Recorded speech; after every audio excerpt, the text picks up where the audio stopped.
Selected passages from the short stories of Ray Bradbury.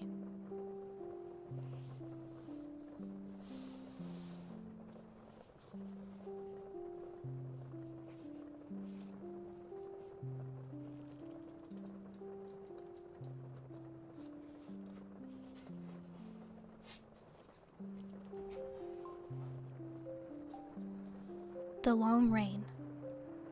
The rain continued. It was a hard rain, a perpetual rain, a sweating and steaming rain.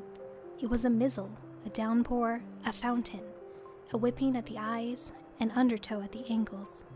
It was a rain to drown all rains and the memory of rains. It came by the pound and the ton.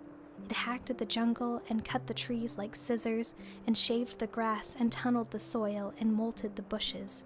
It shrank men's hands into the hands of wrinkled apes. It rained a solid, glassy rain, and it never stopped.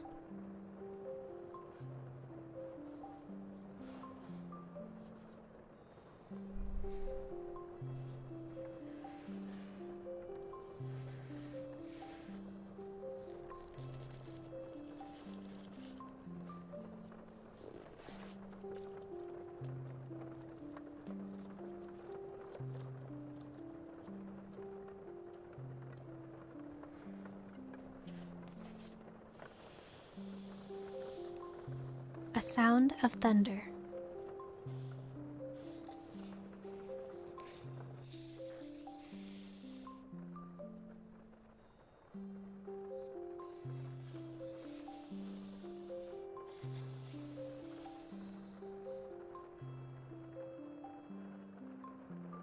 Everyone stopped. Travis raised his hand. "Ahead," he whispered, "in the mist. There he is. There's His Royal Majesty now." The jungle was wide and full of twitterings, rustlings, murmurs, and sighs. Suddenly, it all ceased, as if someone had shut a door. Silence. A sound of thunder. Out of the mist, 100 yards away, came Tyrannosaurus Rex. "It," whispered Eccles. "It." "Shh." It came on great, oiled, resilient, striding legs. It towered 30 feet above half of the trees, a great evil god, folding its delicate watchmaker's claws close to its oily reptilian chest. Each lower leg was a piston, 1,000 pounds of white bone, sunk in thick ropes of muscle, sheathed over in a gleam of peppled skin like the mail of a terrible warrior. Each thigh was a ton of meat, ivory, and steel mesh, and from the great breathing cage of the upper body, those 2 delicate arms dangled out front. Arms with hands which might pick up and examine men like toys, with a snake neck coiled, and the head itself, a ton of sculptured stone, lifted easily upon the sky. Its mouth gaped, exposing a fence of teeth like daggers. Its eyes rolled, ostrich eggs empty of all expression save hunger. It closed its mouth in a death grin. It ran, its pelvic bones crushing aside trees and bushes, its taloned feet clawing damp earth, leaving prints 6 inches deep wherever it settled its weight. It ran with a gliding ballet step, far too poised and balanced for its 10 tons. It moved into a sunlit arena warily, its beautifully reptilian hands feeling the air. Why?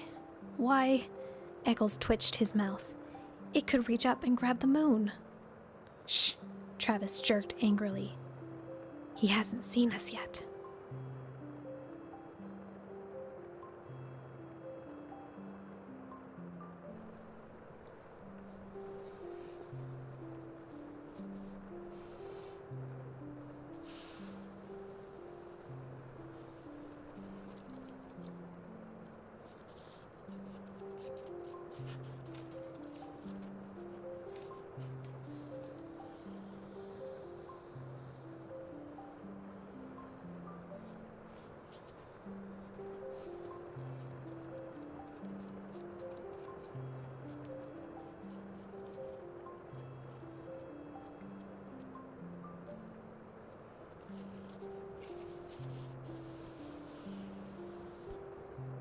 I sing the body electric. Grandma, I remember her birth. Wait, you say, no man remembers his own grandma's birth. But yes, we remember the day that she was born, for we, her grandchildren, slapped her to life.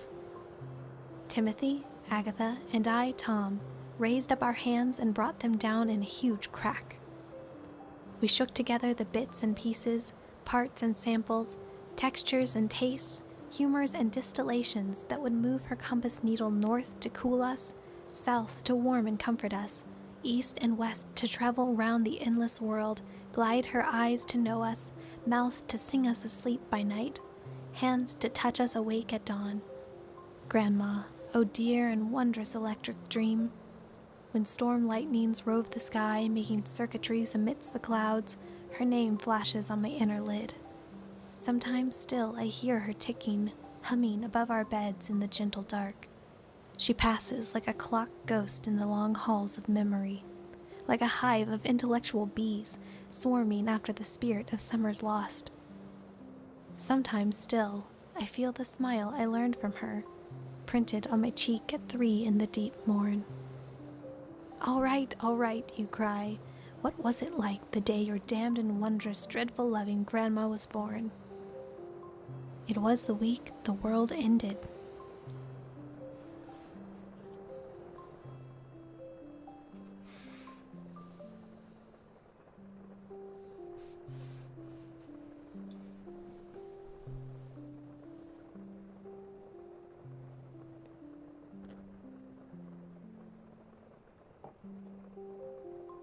Hey everyone, thanks for listening. If you haven't heard already, I'm starting a new podcast called the S'more Sci-Fi Book Club.